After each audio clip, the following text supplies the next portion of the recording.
سے اترتے ہوں عقیدت کے طفیل، دل بھی مستر ہو تبھی نعت لکھی جاتی.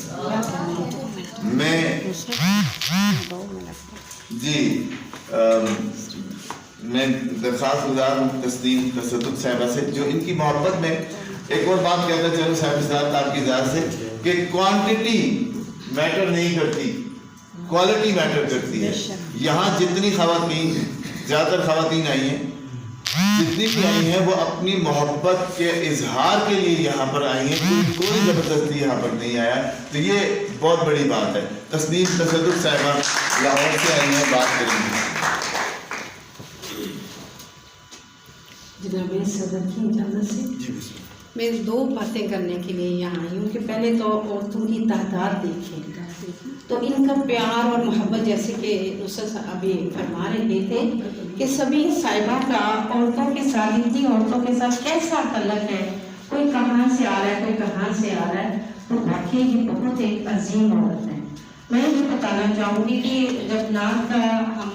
عورتوں کو چن رہے تھے تو انہوں نے مجھے فون کیا کہ تسلیم ابھی اسی وقت اس آفس میں پہنچو، تو مجھے انہوں نے اپنے ساتھ شامل کیا اس رقم میں. ایک تو یہ بات ان کی ذات کے حوالے سے میں ایک بات کہنے کے لیے یہاں آئی ہوں.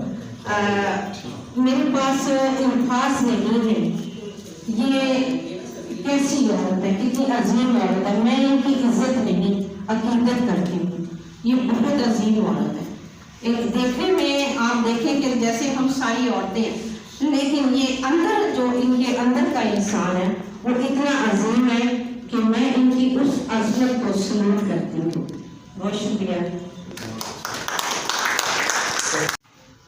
سب سے پہلے میں دیر سے آیا جس کی معذرت. 2 وجوہات ہیں کہ یہ کہ ہم جو کالج میں پڑھانے والے ہیں ان کے لیے یہ جو فروری اور مارچ کا مہینہ ہوتا ہے یہ ہمیں اکیڈمیز میں اور مختلف جگہوں پر جو کلاسز لینی ہوتی ہیں اس کی وجہ سے. دوسرے آج سرکاری ملازمین کا احتجاج تھا تو سڑکیں جو ہیں وہ خاصی، تو مجھے 1 گھنٹہ لگ گیا یہاں پہنچنے میں. سبین یونس صاحبہ کو بہت بہت مبارک. نور بصیرت جو انہیں عطا ہوا نبی کریم صلی اللہ علیہ وسلم کی بارگاہ سے. اب مجھے یاد آتا ہے کہ وہ چند سال پہلے ڈاکٹر ریاض مجید کا ایک جملہ انہوں نے کہا تھا کہ 21ویں صدی نعت کی صدی. اچھا. تو یہ جملہ اس وقت مطلب قبل از وقت محسوس ہوتا تھا، لیکن اب پہلا ربع آخری سال چل رہا ہے اس کا، ایسا لگتا ہے کہ ان کی یہ بات اللہ پاک نے قبول فرما لی. ان کی یہ پیش گوئی ایک دعا کی صورت میں تھی. اور بہت سارے نعتیہ مجموعے اب ہمارے سامنے آ رہے ہیں جن میں شعراء کے بھی اور خاص طور پر شاعرات اپنا نعتیہ کلام جو ہے وہ شائع کر رہے ہیں. نور رہایا رستہ ہمارے جلیل علی صاحب کا جو نعتیہ مجموعہ تھا، پھر واجد امیر صاحب کا نعتیہ مجموعہ اذن آیا، سلیم کوثر صاحب کا مجموعہ آیا تھا میں نے اس میں محمد کو لکھا بہت. یہ وہ مجموعے تھے جنہوں نے نعت کا کی جو سبین یونس کا نور بصیرت کے نوری عنوان سے شائع ہونے والا نعتیہ مجموعہ اگرچہ زبانی لحاظ سے تو نیا ہے، مگر سبین یونس تفصیلی شاعری کے منظرنامے میں کسی طور نہیں دی کہ ان کی والدہ موسموں میں نعت کو شائع. انہوں نے اپنے پیشکش میں حمد و نعت گوئی کے حوالے سے اپنا مختصر مگر جامع تعارف کرایا ہے، اور اسی سے معلوم ہوتا ہے کہ 1997 میں عمرے کی اور 2007 میں حج کی سعادت ملنے اور بعد ازاں حرمین شریف میں حاضری کے متعدد مواقع نے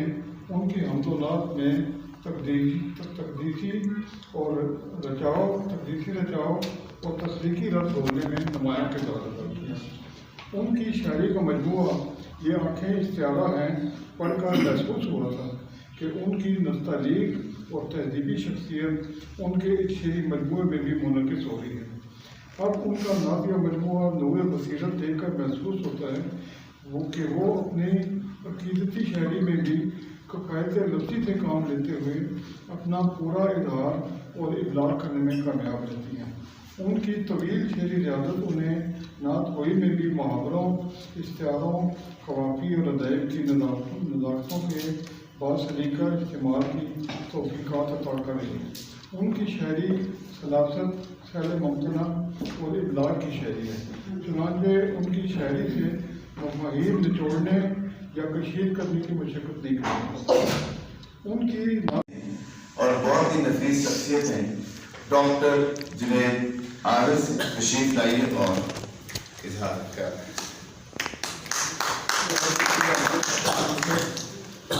خواتین و حضرات، ایک تو آپ سب کا یہاں موجود ہونا سعادت اس لیے ہے کہ جس حوالے سے یہ محفل ہے ہمارے ایمان کا حصہ محفل نعت کے حوالے سے بات نصرت نے چھیڑی ہے۔ تو ابتدائی دنوں میں بھی جنرل سیکرٹری کے طور پہ کچھ میں نے کام کیا محفل نعت کے ساتھ، اور یہ وہ وقت تھا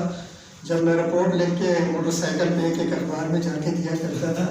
کہ کسی طرح یہ محفل نعت کی رپورٹ چھپ جائے۔ ماہانہ مشاعرے ہمارے ہوتے ہیں، اب بھی ہو رہے، اور الحمدللہ جب محفل نعت کے بعد بزم حمد نعت پاکستان یہاں اس کی بنیاد رکھی گئی، تو اللہ تعالیٰ نے یہ سعادت دی کہ میں اس کے بانیوں میں شامل ہوں، اور الحمدللہ وہ بھی یہ جو ابھی کئی دفعہ ذکر ہوا ہے یہاں ہمارے خاص طور پر خواتین میں، یہ نعت کہنا اور محفل نعت میں شرکت اپنے زور سے ممکن نہیں، یہ ایک اور معاملہ ہے۔ مجھے پاپا نے یہ کہا پروفیسر سلیم صاحبہ نے کہ تمہیں آنا ہے، انہوں نے کوئی دعوت نامہ میں بھیجا تو میں توجہ سے بھی دیکھا، مجھے نہیں پتا تھا کہ یہ نعت کی کتاب کی منطق ہے، اور آج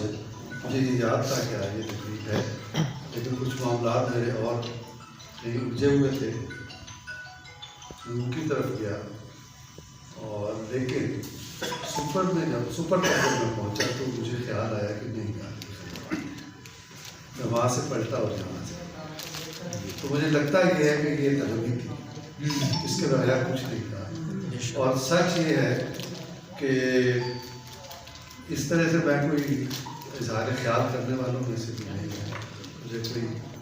یعنی بہت زیادہ شعلہ بیان بھی نہیں ہے، اگر کوئی موقع ملتا ہے تو چند صفحے لکھ دیتا ہوں، اور اگر موقع ملا اور ہماری آج کی ہماری خصوصی اشرف فاروق صاحبہ ان کو یہاں ڈائس پر بلاؤں سے پہلے میں چاہوں گا کہ آج کی صاحبہ شام جن کے لیے تقریب سجائی گئی، میں آپ سب کی تائید کے ساتھ ان کو دعوت دوں گا، تشریف لائیے،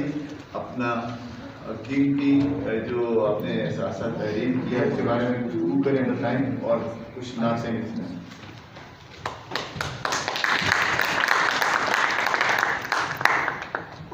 السلام علیکم۔ سب سے پہلے تو میں شکریہ ادا کرتی ہوں تمام خواتین و حضرات جو یہاں موجود ہیں کہ آپ بہت زیادہ مشکلات کے باوجود آپ یہاں پہنچے، کیونکہ بہت سے فنکشنز تھے، مختلف تقریبات تھیں جن میں آپ کو بلایا گیا تھا، لیکن آپ اس میں سے کچھ ادھر آئے ہیں، یہ بہت ثابت ہے ہمارے لیے بھی، آپ کے لیے بھی۔ نعت کا جو نام ہے اسی کو سن کر لوگ جو ہیں جن کو اللہ تعالیٰ یہ سعادت بخشتا ہے وہ پوچھتے ہیں، اور میں نے یہ اس کا اندازہ اس طرح کیا ہے کہ جب میں نے محفل نعت شروع کی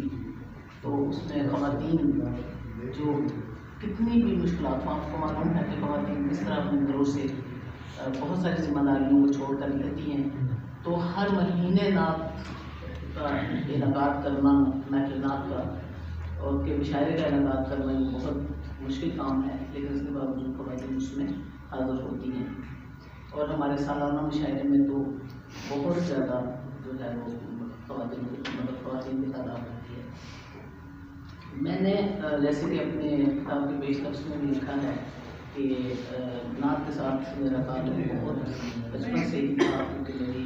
والدہ کی آواز بہت خوبصورت تھی اور وہ نعت پڑھتی تھی، وہ گنگناتی تھی نعت، تو ہم بھی ان کے ساتھ گنگناتے تھے، پھر وہ لکھتی بھی تھی۔